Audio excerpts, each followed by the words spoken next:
Hi guys, this is Hero. How's everyone doing today? आज बता केम छो आज सब कैसे हो?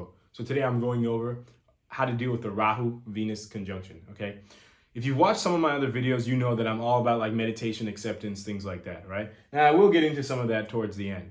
But however, I'm actually going to give you real tips to deal with this rather than just accept your situation and deal with your situation, right? That does work, but what else can we do here, okay? That's what I'm going to discuss because I know how hard this kind of thing can be, okay? The first thing is do not lie to your partner. This is a start point, probably the most important point. And unfortunately, I've never heard anybody highlight the significance of this point with this conjunction, which is a little bit sad because there's so many experts and stuff out there, right? I'm just a guy in the US in my 20s. But do not lie to your partner, okay? Why is this important? Well, we know out of this conjunction, right? Rahu-Venus conjunction. Rahu is like the bad guy, okay? We have all kinds of illusions just for this human experience, right? Now, what Rahu does is it blows a certain set or a certain illusion or a certain group of illusions out of proportion, right?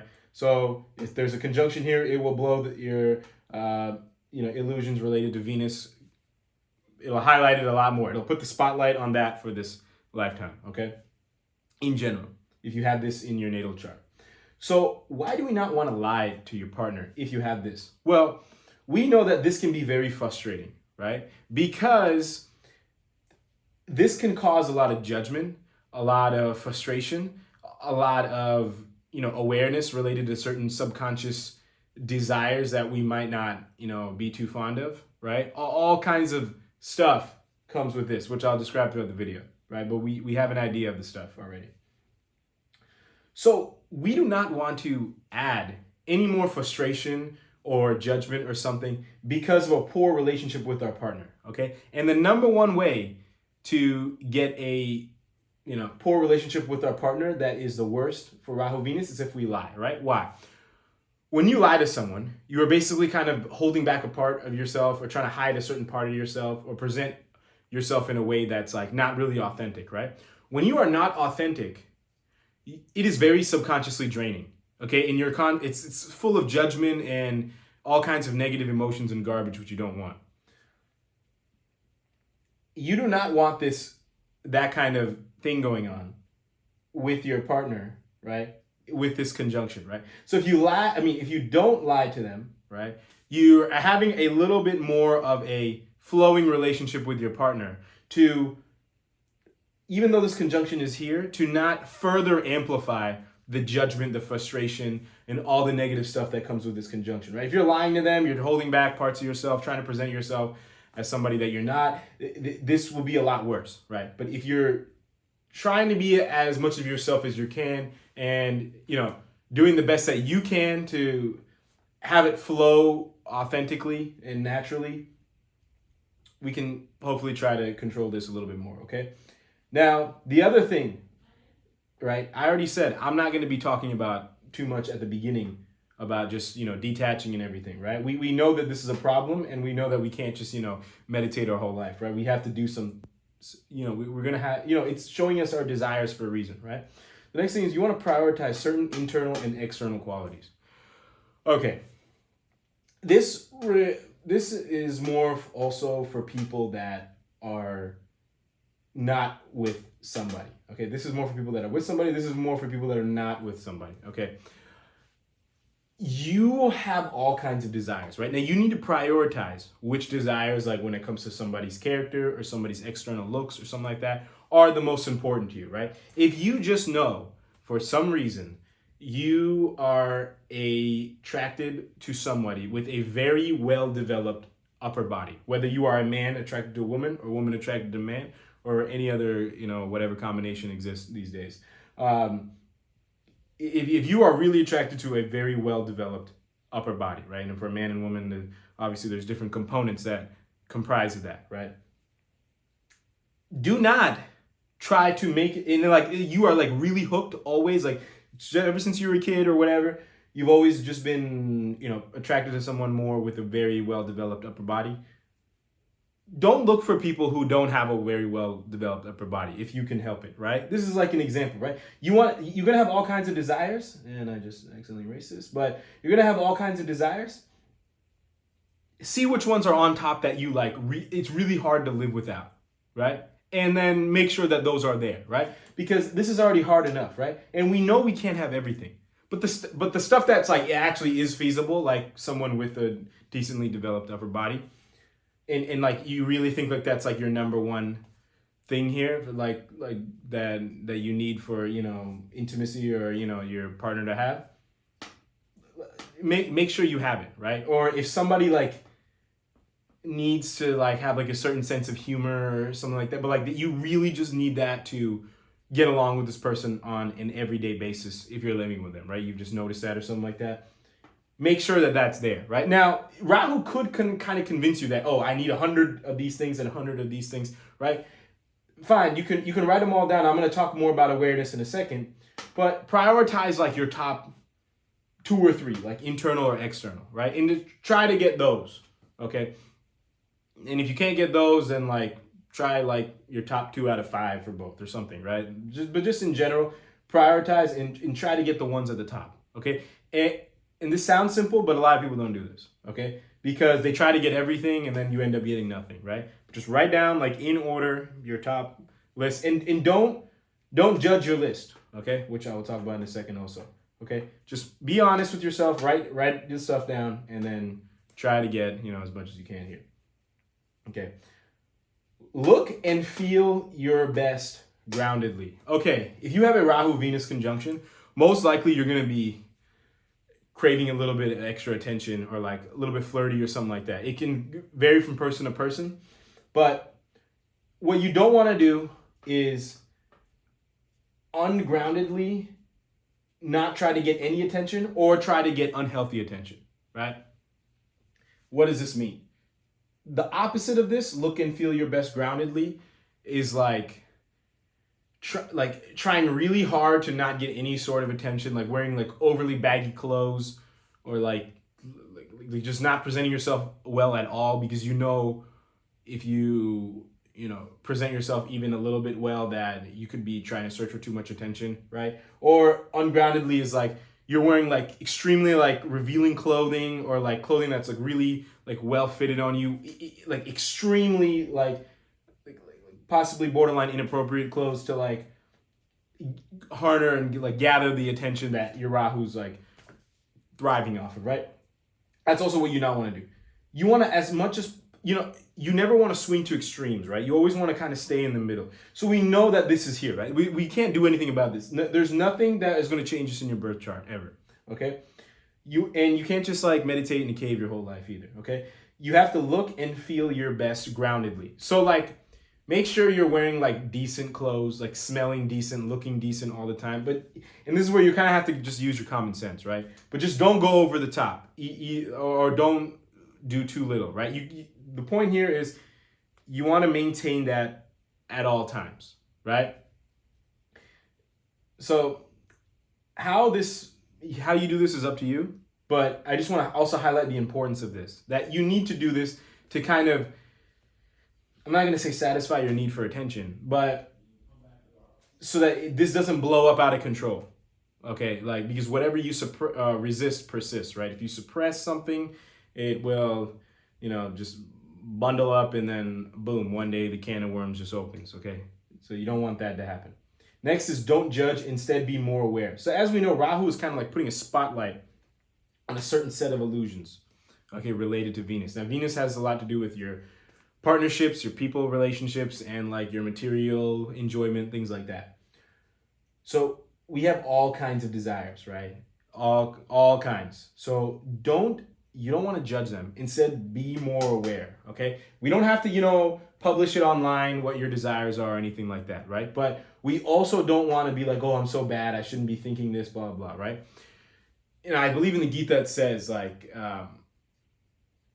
it's like impossible to like control your mind. Something, I forget exactly what he says, but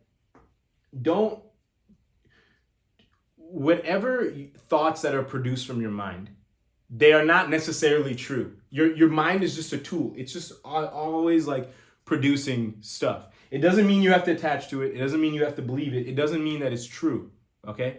But what we don't want to do is judge this. We just want to be more aware of the stuff that your mind is producing in regards to this conjunction. And then from there, we want to take it a step further, right? You want to be more aware, right? And then you want to control your actions, not your thoughts. So just because you're thinking something does not mean you have to act on it, okay? Just because you have a thought of attraction towards X, Y, and Z does not mean you have to do anything with that person. That does not even mean you have to get any sort of attention from that person, okay? There's levels to this, okay? But you want to ideally control your external actions, especially if it's not related to someone that you are like committed to in like some type of long-term fashion, okay? Next is don't fuel the fire, indirectly or directly. Okay, don't be watching movies like sex movies or stuff like that, or like any movies that like romantic movies as much as possible. It is going to fuel the fire, as I put here, right? It's going to fuel your Rahu. It's going to further ungroundedly destroy the whatever balance is there in your mind, or whatever balance you can create in your mind, right? Or indirectly fuel the fire, right? This means like putting yourself in positions that are going to subconsciously fuel the fire, right? I'll circle back on this point after I discuss this. So next we want to have overall acceptance of past, present, or future, right? Now you knew the acceptance point was coming, okay? Whatever you received or not received, you have to do both. In your past, in your present, and in your future, you have to accept it, right?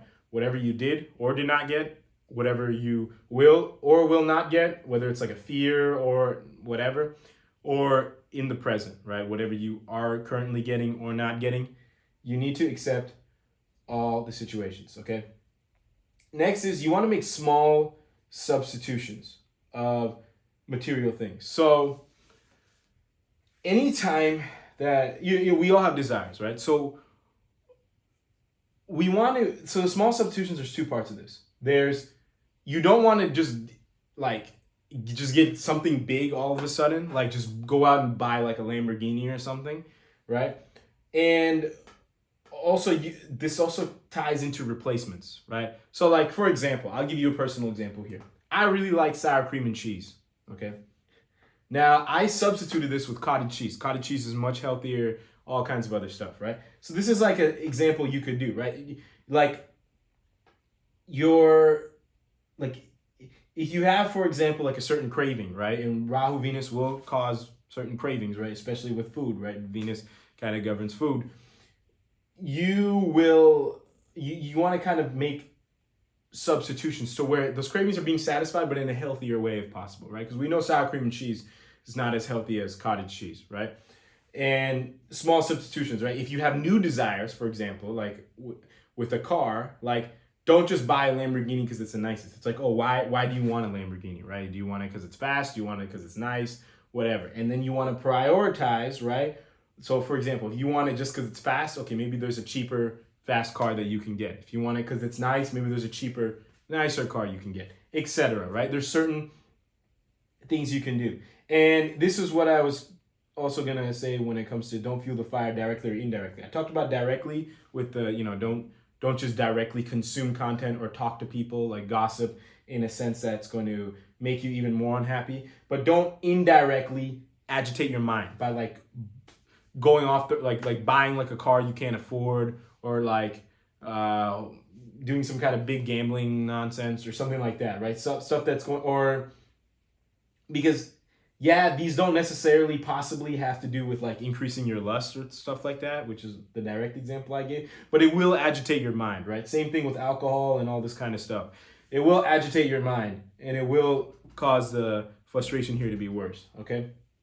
Next thing here is targeted meditation with house and sign. So we know we have to accept, right? And we know we have to meditate. Now, I've been saying that we can't just meditate our whole life. However, if you do, you want to make sure that it's as efficient as possible, okay? So whatever house and sign your Rahu Venus is in, you want to possibly meditate on that area more, right? Because we know Rahu is highlighting that area more. So we want to be more aware, have less judgment, let things flow in regards to that area, okay? And the last thing is you want to think things through and monitor dasas and transits. Okay, the main thing about here and why this is so popularized is because if you make a mistake in regards to your own life, like your diet, your career, whatever, I mean, for the most part, you can get over it, right? If you make one mistake, there are certain mistakes that could completely alter the whole path of your relationship, okay? So that's why it's very important to monitor this, and that's why it's a very big deal, because certain mistakes that are not that forgivable, okay? So before you do anything, you want to think things through, and you also want to monitor dasas and transits. There are certain dasas and transits that will promote mistakes of happening more frequently, okay? So the more awareness you have, the more information you have, the better it is. If you're actually willing to, if you actually really care about, I'm not going to say changing, but like possibly not having this disrupt your life as much as possible, okay? You think things through. There's no rush for anything, right? This is also going to cause an illusion of I not only do I need it, but I need some stuff right now, okay? Which could cause you to lie and stuff like that, right?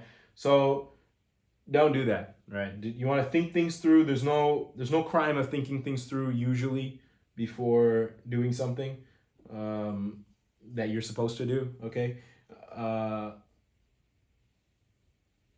Yeah, and then monitor your dasas and your transits are basically going to directly say certain time periods. I mean, you guys probably know this, but certain time periods of how they're going to affect you and stuff like that, right? And as far as the thinking things through, why you want to think things through? Because sometimes you don't even know that you're running a certain dasha or transit. So you want to be in the moment, right? Or over a certain week or month or whatever, instead of just doing stuff or saying stuff or whatever, think it through, then double check, think it through again, double check again, and then think it through again, and then we can see, right? And then you want to give yourself a chance to make the right decisions here and say the right things and balance out your mind as much as possible, okay? Before I close out the video, I want to talk more about the first point, which is do not lie to your partner. Okay, so we are constantly becoming more aware of ourselves, right? And ideally, we should constantly try to be more aware of our partners and try to support them, okay? Now, if you're lying to them, this is not going to allow you to become more aware of them, because whenever you lie, they'll possibly have a tendency to lie. Even if they don't lie directly, your energies become embedded slowly over time, okay? So if you're putting out that lying energy, they're going to put some kind of, secretive energy back, right? Maybe they might not lie to you, but they might not tell you certain stuff or be as honest and open with you and things like that, right? And this will not help you fulfill your desires, right? Because look, we all have certain internal and external qualities, right? And we all have certain desires. And with your partner, I would actually encourage you to be a little bit more loose with your desires and your expression and all that kind of stuff, right? But if you're lying to them, and this is the person that you have to, experience all this kind of stuff with, that's not going to be good, right? And it's just going to make your frustration here a lot worse. So I just wanted to kind of close on that note. But I think that's it for this video. If you have any questions or comments, feel free to let me know. And until next time, I'll talk to everyone later. Thank you all very, very much for watching.